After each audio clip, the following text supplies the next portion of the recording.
You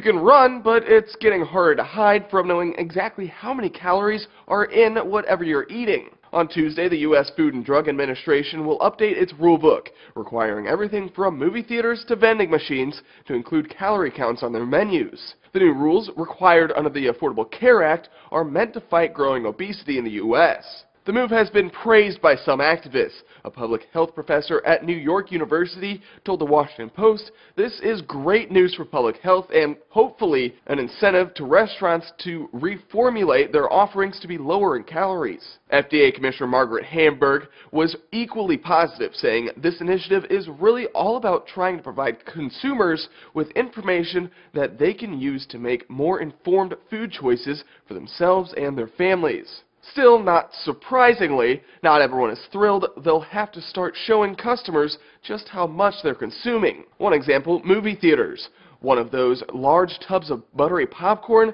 can hold up to 1,200 calories, according to WebMD. According to the New York Times, the Obama administration received a lot of pushback from both theater and pizza chains who weren't keen on sharing calorie counts. A research fellow with the Heritage Foundation told the Times the new rules amounted to a shocking power grab. But the new rule set has its allies in the industry too.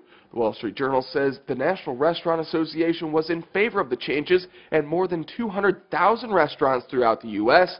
will have to update their menus now. Whether adding calories to menus actually changes people's eating habits is still up for debate, though. Some point to a 2008 Starbucks study by Stanford that found out of 100 million transactions displaying calorie counts only resulted in about a 6% drop in average calories purchased.